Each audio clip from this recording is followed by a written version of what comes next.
Hawker 850XP. If you're just now joining us, we are level at flight level 180, cruising along happily at, let's see how fast we are going here, 448 knots. And one thing I failed to mention in my the last part of this video is that once we got up and leveled off, we did need to reduce power slightly to 98%, just a very slight reduction.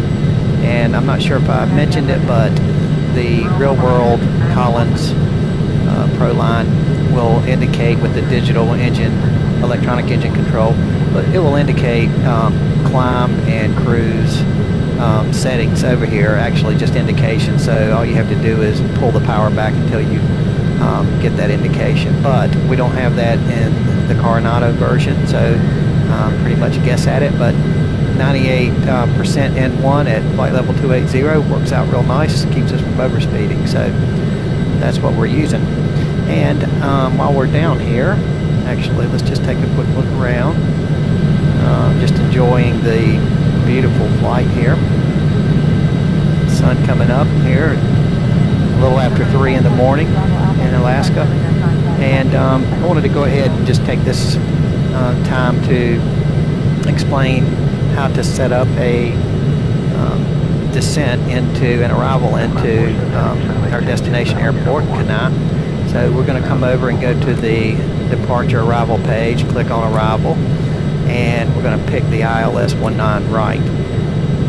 There's no star there for Kenai, but we do have transitions. We're going to use the Swans Transition, and then we want to execute that. And it doesn't light up or anything, but it does populate the flight plan with the proper waypoint. So we're going to come over, we'll just review those. Next page, there's Swans intersection, the initial approach fix, and the intermediate and final approach fixes are listed, and also the runway plus the missed approach. So everything's in there. Let's go back over here, and what I want to do now is the VNAV logic of this particular version of the FMS. The way it's going to work is it defaults every waypoint to flight level 280. So we'll put in a backslash, or is that a forward slash? I guess that's a forward slash. We'll put that in, and I want to be at Seward. I want to cross Seward at 10,000 feet. So I want to put that in 10,000. And we'll just plug that in there at Seward. Let's go to the next page. And Swans, we want to cross that at 2,000. So I'll put that in, 2,000. There that is. And we've got 2,000 in for the rest of the fixes, and then descend into the airport. So that works. Yeah, the logic is it doesn't calculate a top of descent per se. It basically will cross this Johnson point VOR at flight level 280, and then the FMS will calculate a descent from that point into Seward.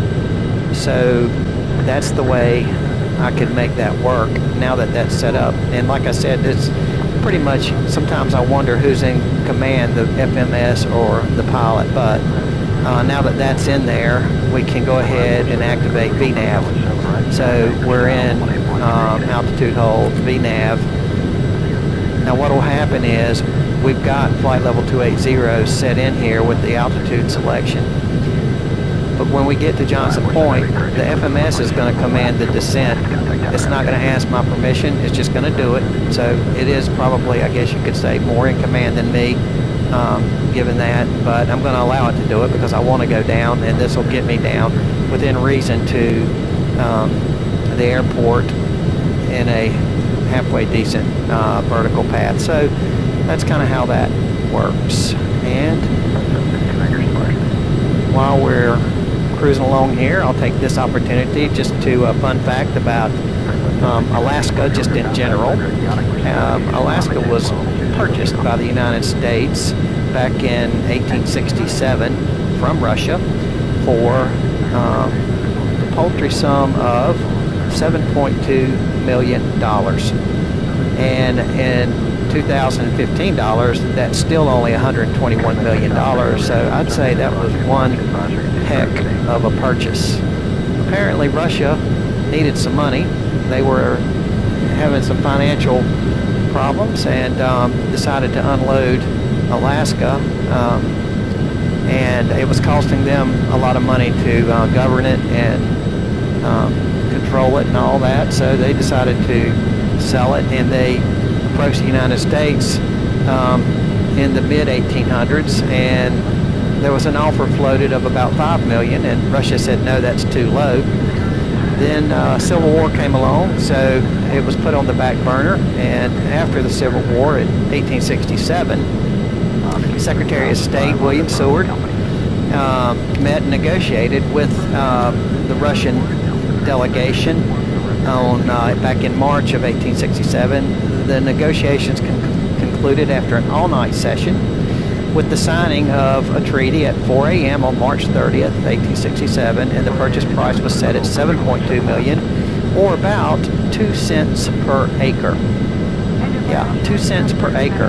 Heck of a buy, but the public, American public, wasn't real happy. They thought that was a shady deal in the middle of the night. They didn't understand why we were buying a ice cube, which is about what they thought of Alaska. It was a frozen wilderness, and they also, they called it Seward's Folly.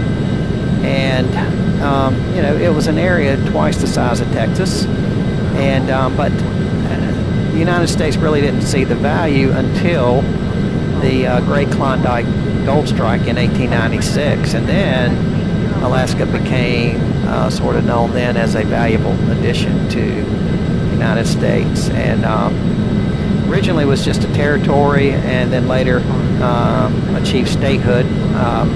Took a little while, and then the day that the deal was struck, it went down in Sitka, which was at the Russia called it Russian America, I think, and the transfer of ownership took place, and there was a ceremony in Sitka, and that day was October 18th, and 1867, and it's now celebrated every year by the state of Alaska.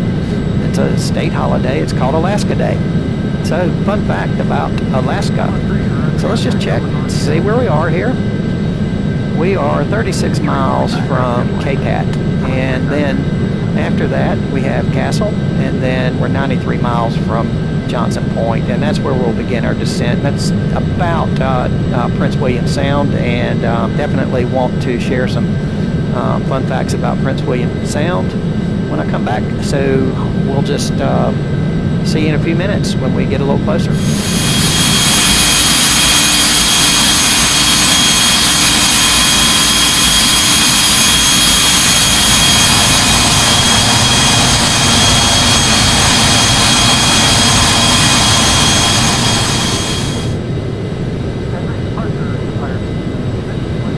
Meanwhile, back on the flight deck, we're closing in on Johnson Point.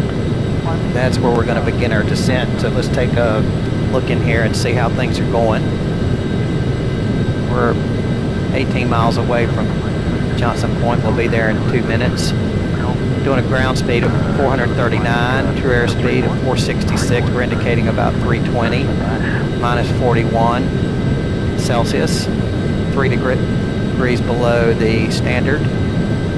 And one thing, lest I forget, we need to tune in the ILS localizer frequency. So we're used to that happening automatically for us when we select an ILS, but it doesn't in this airplane. So the localizer is 108.9. So let's put that in here.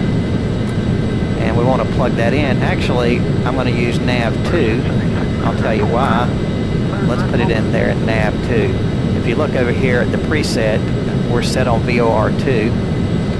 Let's see how far we are from starting this descent. I want you to see this FMS just take matters into its own hands here. In just a moment, you see we're set at flight level 280. I'm not going to touch that. And we're 9 miles away. So that's enough time for me to tell you that this preset VOR2 is important, and that's how we're going to flip over from the FMS to the localizer. And I can change that to VOR1, press a few buttons, but I'm afraid to do it because you start pressing buttons with this FMS and things will get squirrely. So you'll see what I mean when we get down there. You have to really be careful which buttons you press and when you press them. Sometimes there are more than one mode that gets activated. Sometimes modes don't cancel out the way they should. Sometimes they don't indicate the way they should. So it's a little crazy. If you practice enough, you can figure it out and sort of learn what you need to do. But yeah, so we're getting ready to make our turn. There it is. Now you can see that we're going into a descent, and the FMS will calculate what the descent needs to be to get us down to 10,000 at sewer. And I'm going to go ahead and ease the power back, keep it from overspeeding. We don't need to ease it back much at first, just a little bit at a time. Probably went too much right there. About 96, let's try that. You can look at the trend indicator over here on the airspeed and see what your airspeed's doing, but if we can keep it right around in there, keep our ground speed up, we'll be doing good. And while we're descending here, we're also flying here over the mouth of Prince William Sound, which is off to the north here to our right. Let's go over here in the co-pilot seat real quick, take a peek over there. So that's Prince William Sound, where the port of, or Valdez port is, up in this arm here, I think it is, or one of these arms up in here is the Valdez arm. And then over in this area is the Port Wells arm and College Fjord. And at the head of College Fjord, there are two glaciers. One's called the Yale Glacier, and one's called the Harvard Glacier, hence the name College Fjord. And cruise ships like to go up there and take a look at those glaciers. They are very impressive.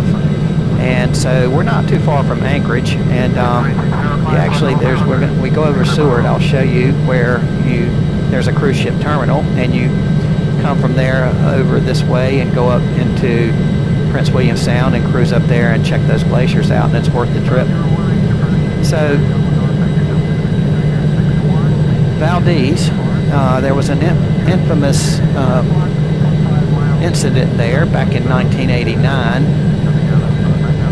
A oil tanker by the name of the Exxon Valdez had a little mishap in Prince William Sound. That occurred on March 24th, 1989. The tanker was outbound from Port Valdez to Long Beach, California, and it struck Prince William Sound Bly Reef at 12:04 a.m.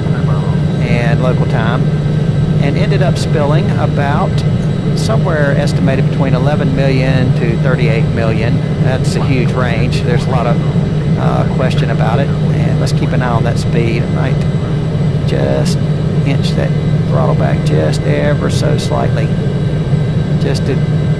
it'll let us know if we get too fast. So if I get distracted talking, and actually let's just go in here and see we're descending nicely now through 23,600 at 1,400 feet a minute. So good rate of descent. And before we forget, let's go ahead and dial down our pressurization. So let's go ahead and set it down to pretty much field elevation, which is, we'll get it down to 0 cabin. There we go. And that's pretty much as low as we can go. I'll change the rate. I'll slow it up a little bit because we got a long way to go to get down there. But that's done. And windshield heat's on already, so we can just go ahead and continue this descent. And I'll finish up with the Exxon Valdez. So it, hit the reef and spilled a lot of oil. Quite a disaster, and probably one of the most devastating human-caused disasters, especially in this area. And it was at that time the largest spill in U.S. waters. It's certainly not the largest spill, though there have been many more that have been much larger. What else about that? The captain was actually reported to have been drinking heavily the night that the Valdez left Valdez, and he was not at the helm, though. He was in his bunk asleep, and the third officer was operating the ship. And that seems automatically, we think, well, it's the captain's fault, and the captain is ultimately responsible. And then we would say, well, was it the third mate's fault, third officer? And certainly he had some responsibility, but there was some other factors. As always with accidents, it's a series of things. One thing, their radar, Raytheon radar was inoperative, and that would have certainly helped. So they didn't have the luxury of being able to see some of the markers they needed to see. And the Coast Guard had stopped radar monitoring of the departures and other things. So there was a lot of factors that caused the accident. Let's just take a look. Beautiful area. The spill did a lot of damage. Let's look in here, see how we're doing. Yep, we're getting ready to sound the alarm, so I'm going to inch that power all back. Coming down through 19,000. At 18,000, we'll go ahead and set our altimeter to the local, so we won't forget that. And let me just see what that is.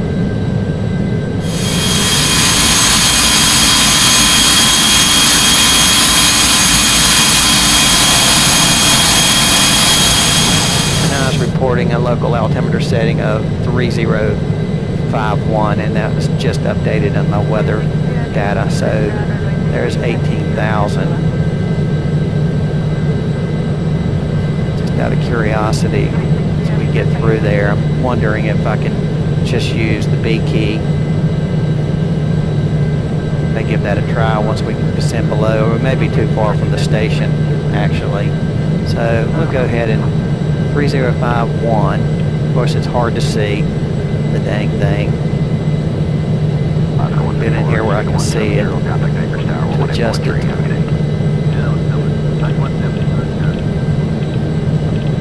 That's a pretty high pressure. So weather should be good in our favor. Is that 3s or 5s there? Hard to tell. There's 4s. There's 5130. You can go blind doing that. Okay. That's done, passing through 18,000, and on our way to our next waypoint, which is Sewer.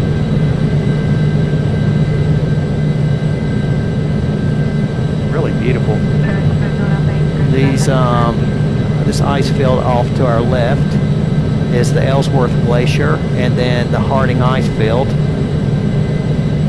And it's actually a national park, the Kenai Fjords National Park that we're passing over.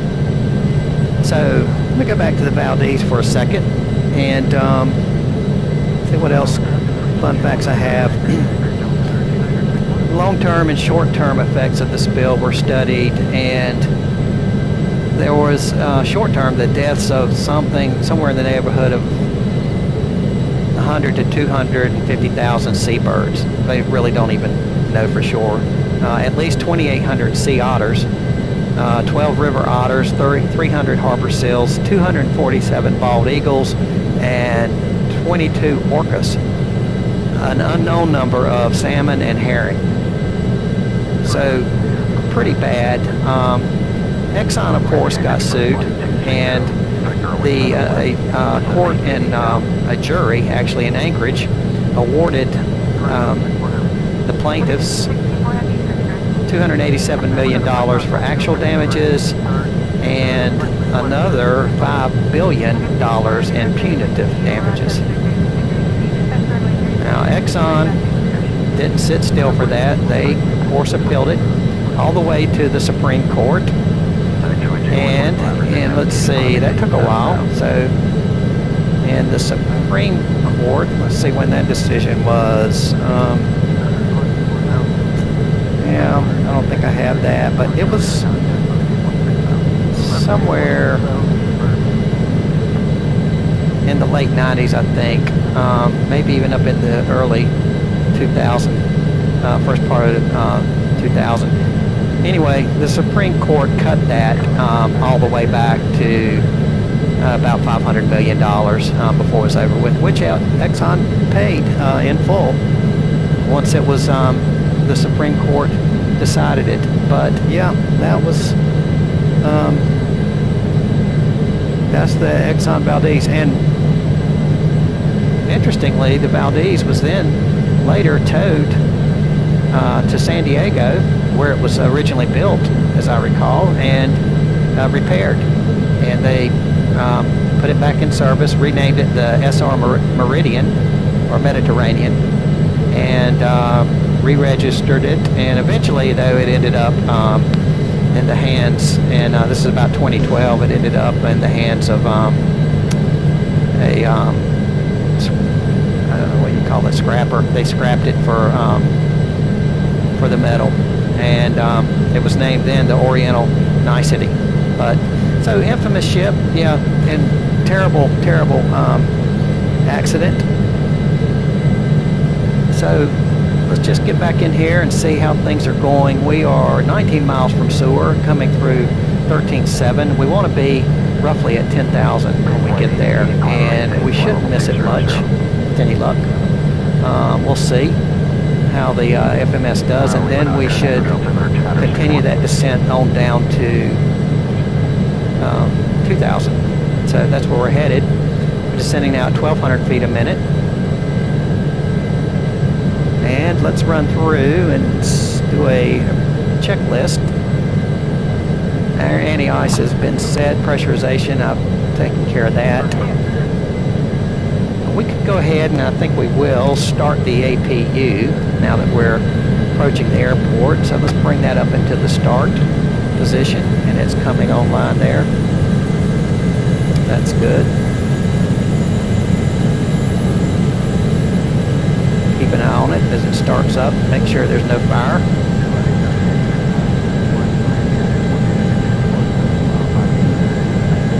I'll call that good. Just also make sure we don't crash into a mountain. Okay, coming down through 12,000. And I think it's a good time to go ahead and ease that power on back a little more. Get right on the edge.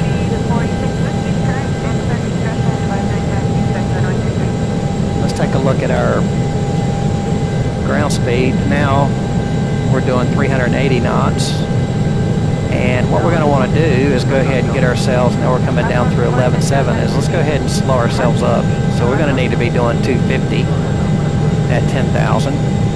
So I'll pull the power back, and just from memory, I want to say it was about 70% in one that would get us to where we needed to be. I'll use the air brakes if necessary. Make sure we don't bust the speed limit. I don't want to get any hate mail.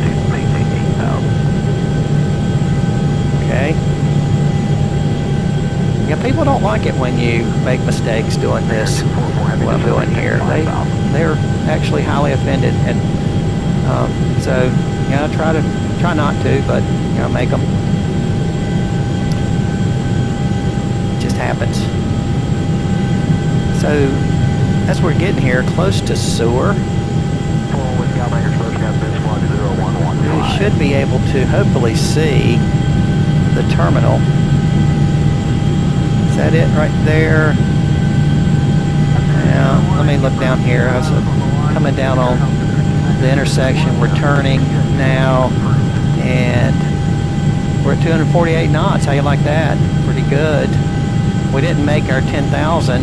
The FMS let me down there. It's about 300 feet too high, but not too shabby still.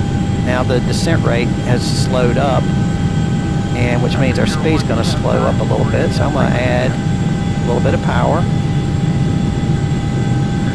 See if we can keep it at least above 230 knots. So there we go. So we're down through 10,000. Let's go ahead and bring on some lights since we are. We'll bring the landing lights on. We'll go ahead and put the pulse on, and strobe's already on, that's on. So we prepare for the arrival. There's a couple other things that we can do too. And let's go ahead and arm the APR And let me look at my checklist. We can take the engine sync off. Let's get rid of that. So that's off. Let's bring our seatbelts on. And take another look. There's the glaciers. So I may have missed. I wanted to show you the little port there at Seward. I think I was too busy and showed it to you. There's a, like I said, a cruise ship port. Let me look at my chart. Yeah, actually, it's behind us. So okay, sorry about that. But anyway, we almost saw it. There's a cruise ship port there, and because Anchorage is on Cook Inlet, which is to the north of us, and of course Kenai is on Cook Inlet, and but Cook Inlet's too shallow for large ships, so there's a definitely a port deep enough there at Seward. So what happens is you fly into Anchorage, and then they bus you down to Seward, and it's not Seward, it's Seward, and that's where you get on your ship. So it's, I want to say, maybe an hour and a half away from by bus from Anchorage, memory serves. So let's see how we're doing. We're getting set to fly this approach. Let's go back to our legs page here, and which will technically begin here at Swans, and hopefully we'll be somewhere around 2,000 feet at that point. So we're just holding in here about 230 knots, going through 8,500 feet. And let me take another look at the checklist. We've armed the APR, and we need to close the main air valves and wait till we get a little bit lower. Pressurization, I can see we're still descending there, so that's doing what it's supposed to do. We'll just assume that, and yeah, everything's just humming along. So you know, the airplane absolutely flies great, and the FMS, you know, will do some things very well, and others maybe not as well. A little herky-jerky there.